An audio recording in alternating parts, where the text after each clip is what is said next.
Hey guys, Zach Evnesh here with the Iron Roots podcast, brought to you by Play. I'm standing inside the York Barbell Hall of Fame Museum. Look at this amazing photo. I've seen it before, but now we've got the history and we're bringing it to you here with Iron Roots, Tommy Kono, Dave Shepard, Bob Hoffman, John Grimek, you name it. Through these next few episodes, we're going to be taking you through an amazing ride, an amazing tour of weightlifting and iron history. Now, if you're just listening on Apple Podcasts or wherever you could listen to our podcast, make sure you tune into the Play.pro app. That's where you could watch the videos. You're going to see photos and see inside of the York Barbell Hall of Fame some amazing photos while I interview somebody very, very special.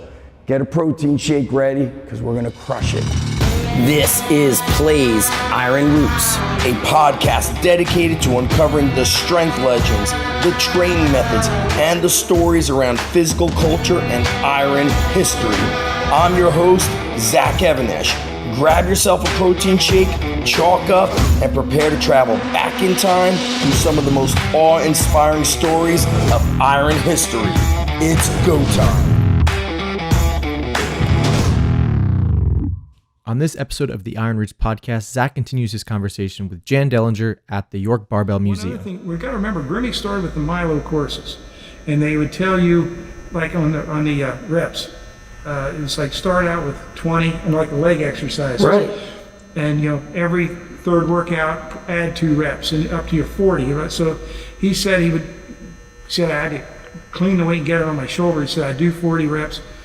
And then he said I had to do 40 reps of calf raises. He said that was the last 2 exercises I did. He said because I was shot after that. It's interesting to hear about the high reps that they were talking about back then. In an introductory phase, and he said that from that point, then he said I could tell the leg work was really working for me. The high reps. Yeah. I think I read an article that you had written about he was training at the original York Barbell Club, and maybe a pro football player wanted to come and train with the guys, and the guys were not around, and he was in his 60s, and he went upstairs and started squatting, and the guy could not keep up with him. Well, I saw him. Okay, I saw him. I used to come down and watch a couple of workouts, just roam around there. I got off work at 3:30. I roam around. Well, that's about. What time did you start working at? It's 7 in the morning. That's 7 to 3:30. When I worked at the cookie factory.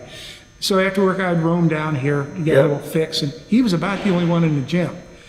And why was he the only one in the morning or after? Afternoon. Why would he be the only guy there? Well, we didn't have that many guys. Lee James was the only other guy who was like, Paul Salisbury was sort of in residence. Right.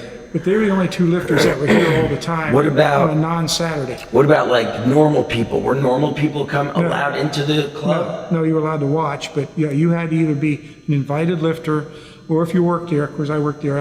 I didn't compete that much, but I competed a little bit. But anyway, it was if you worked there, you had access to the gym. No, it's not a public gym.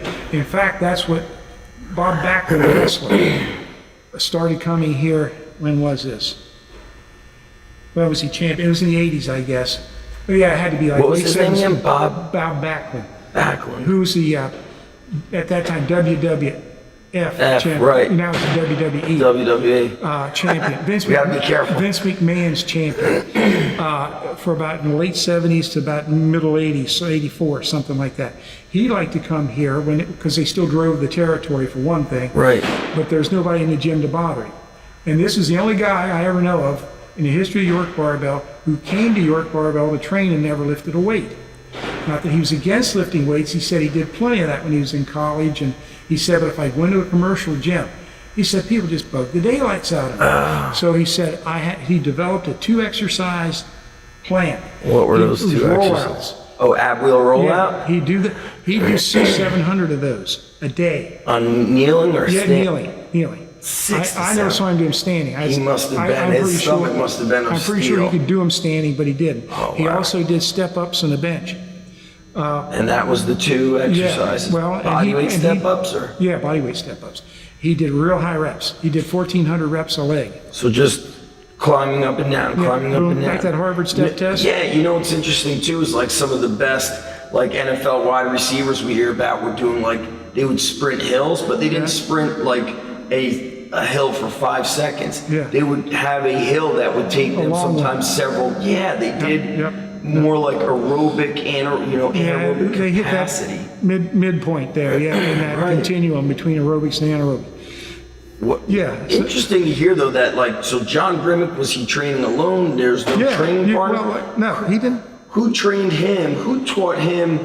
By the time he was, how long had he been? Who trained him aside from? He was pretty much a natural talent, and things just worked for him. But he read in I guess one of the Milo magazines about Sid Klein's gym up in New York. Yes. And he said, I can find that. So which was like a physical culture gym. But Klein was a good, strong presser, heavy lifter. Bent presses and such. And he would do he could do those tiger bends and things like that. Yes. Anyhow, so Grimek said, I ventured up there, and he said apparently Klein took a liking to me, and he asked him how many times he could press 100-pound dumbbells. And so this means he's pretty... Overhead pressing. Yeah, pretty well advanced. And he said I couldn't clean them. He said, made me mad. He said, because Klein's a smaller guy. Yeah. Whipped him up there, and he seesaw pressed him, I don't know, 14, 15 times. That's tremendous. Anyway, so Grimek was a little bothered by that. So he said, I'll be back in 2 weeks. He told Klein, I'll be back in 2 weeks, and I'll clean them and I'll press them. Anyhow, so, because I don't think Grimek had a lot of dumbbell work up to that point. He was just brutally strong. Anyhow, so he went home, he got short bars, and I guess he made some more of those plates, and he fashioned a couple 100-pound dumbbells. He worked at cleaning them. He could clean them. Once he cleaned them, so I could press them relatively easy. So he would clean a pair of hundreds, which is very hard. Right. Anyhow, so he, I love it. 2 weeks, this is the kind of natural talent he was. Within 2 weeks of not having any dumbbell training, he's now cleaning a pair of hundreds and seesaw press them. Well, more reps than Klein could. And that's not Klein's a much older man and was a much lighter man. So But so that's not a dig at Klein. But anyhow, so we went back to Klein's, and he said, I walked in there, he said, no warm up. Klein, I'm going to do this. Whipped him up and started pressing him. I got up to about 15, and Klein, okay, that's fine. He said, I was starting to outshine Klein, and I think that was. But that just tells you what kind of natural talent Grimek was. Now, I'll tell you, I mentioned seeing him work out. Klein, was an influence. Of course, the writings of Jowitz was an influence. My Milo courses got him going. Somewhere along the line, he met Milo Steinborn. I think this was more motivation than actual do this, do that, instruction. He didn't need that, do this, it just sort of worked for him. But I can tell you this, I saw him when he was 62 years old. He could clean and press a pair of 100-pound dumbbells, do a set of 8 to 10. Someday, if he didn't feel that good, it was 8. If he felt good, it was 10. And was he like, when he got older, did he say, I got to warm up, or did he just go up and kind of start getting into it? His workouts were almost bordered on like a circuit routine, but not like, I got to get over here and then I got to do this. He was just a leisurely, But it was full body workout? A leisurely circuit routine. So he would clean and press hundreds? Yeah, he didn't clean them from the floor. He pretty much, Oh, he'd put it on his lap and kind of whip them up? Yeah. Interesting. Squatting, I had heard that he could squat like 600 plus pounds. When he was younger, he might have been up to that. I saw him full squat in the 400, let's say 425, 440, something like that. In his 60s? Yes. What was he wearing? Was he wearing his slacks and cut off sleeves? Those red York barbell sweatpants. Yep. And he usually wore a York barbell t-shirt. In fact, I'll tell you, when he died, they had a suit on him, of course. Yep. But underneath that suit, in a suit, dress shirt, was a York barbell t-shirt. Amazing. A lot of his photos, they'd show him with slacks and like a tight cut off or sleeveless shirt, which is like... well, because he couldn't fit them over his arms. His arms were huge. What did he do for his arms? Just press, curl. In fact, he didn't even curl that much. He sort of just freewheeled around. It seemed almost like he was like a hippie of weightlifting. Like he could do kind of whatever and felt like whatever. Oh yeah. See, people just look at him as like either as a bodybuilder or a strongman. He was both. He was beyond that. He was an athlete. It's just that when he was raised in 1910 and the early, right up to 1920, they didn't really have organized sports there in Perth Amboy, maybe beyond boxing. Right. So he really didn't have like that Pop Warner football thing, Little League Baseball, the clinics and stuff like that. But if you stop and look at he could do hand balancing, It was tremendous. He would do that tiger press up. He could do that. I was telling you about that old. Well, when he posed, I finally got to see some footage of him pose a couple of times. I think the last time he posed was in 1958 at Madison Square Garden. That would have been about 48 years old. He would leap off. He would leap off the dais and land in a full split. Yeah, I had seen photos of him doing, like when we hear straight leg deadlift, he would straighten out his legs, stand on a block, and it looked like the bar was almost a foot below his feet. He said, where did he get that? Did you see him doing a lot of stretching? No. The only stretching I know he told me he did was when I said, "How'd you learn to do the splits?"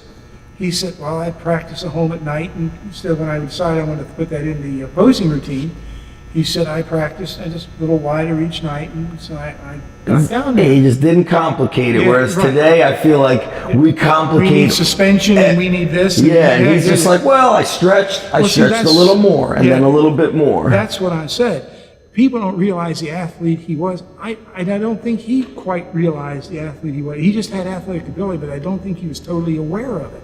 Yeah. It's just, I think I'm going to try that. And it happened. I think Bill Hinburn said one time, Grimek could do anything. He was that kind of fertile ground. Sure. It just didn't matter what he did. He could do it. It's just, that's it. Yeah, I'm a gifted person. Right. Well, I mentioned earlier that there's an old video on YouTube of him at a strength and health picnic. I can't recall. It looked like he was maybe in like a boxing ring. That wasn't at a strength and health picnic. What was that? They were barnstorming at the time. What's barnstorming? Well, they were trying to get York Barbell name out there, and they strapped a bar to the front of Huffman's Model T or whatever it was, Model A, and they toured from city to city. He'd be at a park or something and just try to carnivals or things like that. Amazing. Set up. So you're looking, I've seen that. I somehow think that was out in the West Coast. He's doing clean and press. Then he lets the weight drop. He catches it. I asked him. I said, "Didn't it crush your arms? Didn't it hurt?" He said, "Well, you have to know how to catch it." Well, if you go back to Jowett and his old-time strongmen, some of them did that.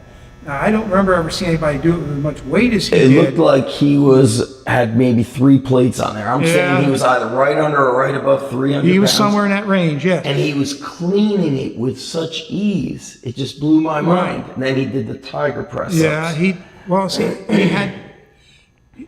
Okay, we're used to seeing all kinds of chiseled jack guys, huge guys, things like that. In his day, when he was young, they aren't used to, people didn't see that. I mean, you might get a boxer that looked good, but he had mass to him, but it was really nicely shaped, symmetrical mass. Yes. I can tell you that Dave Mayer, who was the other heavyweight on the 1936 Olympic team in Berlin, told me, he said, those guys in the white coats, that's the German scientists, chased after Grimek. He said he wouldn't leave Olympic Village after a while. They wanted to get him into the tent. They asked him, where in Europe did your family hail from? They're looking for the master race. Right. Grimek looked like the walking poster boy. They asked him what is your diet? What is this? What is that? What was his diet? I had heard it's horrible. I had heard he would eat so much. Well, when we got maybe to York, Grimek told, again, he was from Perth Amboy. He told me, he said, I hated fish. I hate the smell of fish. He said, I didn't really have vegetables and protein until, he said, I think I had my first vegetable about 14. He said, he said, really? He said, when I was in my 18 or so, he said, I got a job as what they call a soda jerk at a soda fountain. Right. At the time, Nixon. He said, then suddenly I got access to milk. Oh. He said, and I started drinking milk. And he said, yeah, my lifts started going up. My body weight started going up. The squats and milk thing. Milk back then was way different than milk of today, I always say. Right. I had more fat in it. But anyway, Grimek's mother died in the swine flu epidemic of 1917 or whatever, 16, 17, 18.